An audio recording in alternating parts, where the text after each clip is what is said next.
warahmatullahi wabarakatuh. Saya Susi Nurul Fadilah, 120-70-277 dari kelas Biologi B2.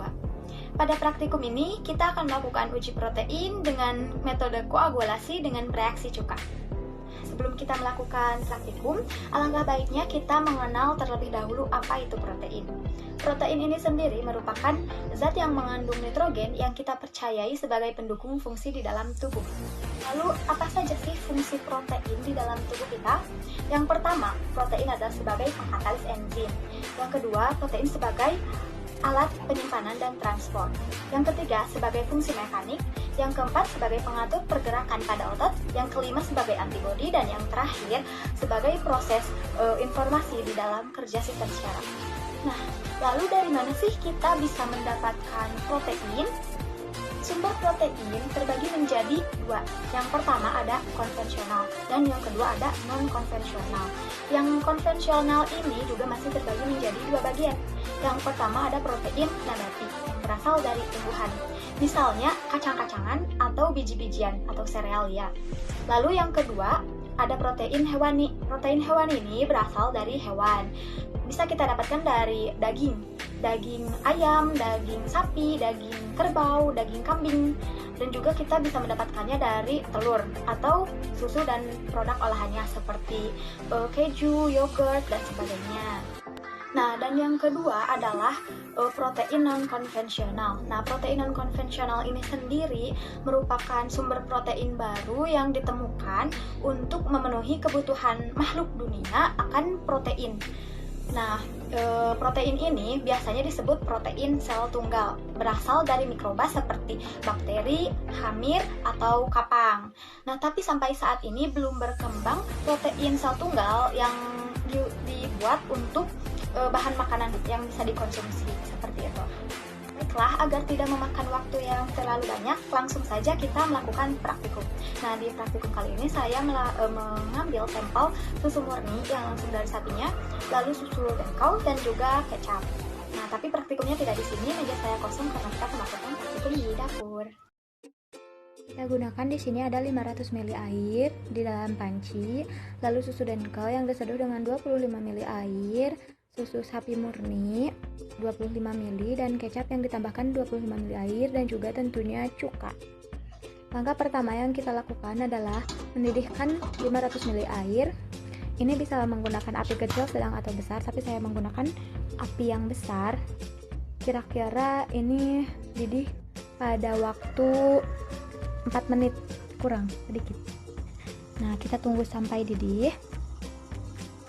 Ini kalau misalkan sampelnya banyak, pancinya bisa diganti dengan yang lebih besar.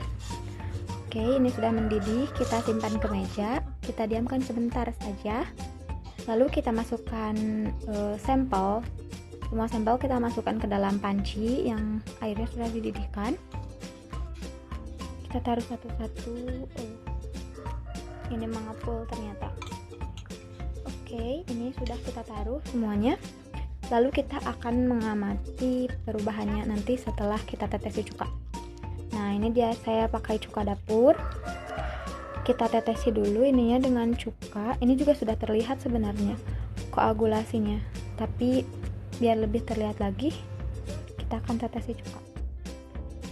Yap, semua sampel kita tetesi. Ini kecap, kita tetesi cuka juga. Ini bagusnya cukanya jangan sampai ke airnya ya, karena sayang gitu. Nah, tapi kan ini kalau misalkan pengen kelihatan banget koagulannya, kita harus meneteskan cukanya secara berlebih. Nah, kalau misalkan cukanya terlalu sedikit kita teteskan, maka yang terjadi hanyalah pengendapan. Wow, kita lihat ini. Wow, ini dari susu murni ya. Koagulannya besar dan banyak sekali. Ini memang murni dari susu sapinya, protein hewani. Yap, ini yang murni. Terus kita ke susu dengkau. Kita lihat bagaimana susu dengkau. Sepertinya memang ada, ini ada tuh ya. Tapi ini kayak remah-remah koagulan gitu. Kecil-kecil tapi banyak. Nah, ini dari susu dengkau. Selanjutnya kita ke kecap. Wah, ini kecap mau diundek segimanapun tidak ada ya. Nah, dan ini dia hasilnya, susu murni, terlihat sekali banyak proteinnya, banyak gumpalannya. Dan ini juga susu Denkau. Wah, ini terpisah ya, jadi koagulannya ada di atas, remah-remahnya, dan airnya ada di bawah. Dan ini kecap. Ini memang tidak terlihat sama sekali karena kecap tidak mengandung protein. Nah, itu tadi praktikum kita mengenai uji coba protein dengan metode koagulasi dengan reaksi asam cuka. Tujuan dari praktikum ini sendiri adalah untuk mengetahui kandungan protein yang ada pada sampel dengan metode koagulasi atau penggumpalan dengan pemanasan yang direaksikan dengan asam cuka. Nah, fungsi asam cuka ini sendiri yaitu ion H+ pada asam cuka ini mampu mengikat gugus negatif pada protein sehingga bisa mempengaruhi keseimbangan dan kecukupan muatan pada protein ini sendiri. Nah, hal itulah yang menyebabkan protein kehilangan struktur biologisnya dan akhirnya rusak atau terkoagulan.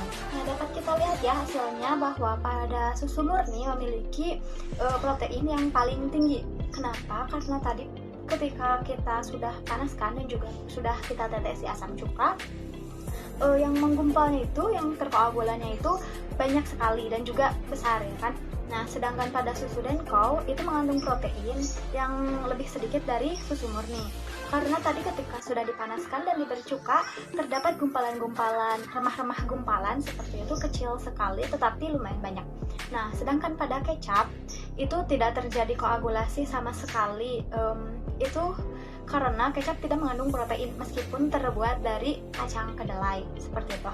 Nah, jadi prinsipnya pada praktikum ini jika protein dipanaskan itu akan mengalami koagulasi. Nah, jika dipanaskan dalam suhu yang lebih tinggi itu akan mengalami denaturasi atau hancurnya struktur protein seperti itu. Kenapa tadi terjadi koagulasi? Karena api yang suhu yang kita gunakan juga kecil gitu, tidak sampailah kepada 100 derajat Celcius, tidak ada. Sedangkan pada denaturasi itu sangat tinggi suhunya sehingga bisa menyebabkan struktur protein ini terombak, baik struktur primer, sekunder, tersier maupun kuaternilnya. Sedangkan untuk asam cukanya, jika kita berikan sedikit saja asam cuka itu akan terjadi pengendapan saja, hanya pengendapan. Nah, ketika kita memberikan asam cuka yang berlebih kepada sampel itu akan terjadi koagulasi atau penggumpalan seperti itu. Nah, tadi saya memilih langsung, sebenarnya praktikum ini bisa dipisah prosesnya. Jadi kita tetesi asam cuka, si sampelnya kita tetesi asam cuka yang berlebih, itu akan terjadi koagulasi. Dan juga kita memanaskan sampel di dalam air mendidih, itu juga akan terjadi koagulasi. Tapi saya tadi menyatukan prosesnya karena saya kira itu lebih efektif. Seperti itu. Nah, sekian praktikum kita mengenai uji protein dengan metode koagulasi dengan reaksi asam cuka ini. Saya kira masih banyak kekurangan dan kesalahan saya dalam praktikum kali ini. Dibutuhkan saran yang membangun untuk saya bisa menjadi lebih baik ke depannya. Nah, untuk kekurangan dan kesalahannya saya mohon maaf yang sebesar-besarnya. Billahi taufiq wal hidayah. Wassalamualaikum warahmatullahi wabarakatuh.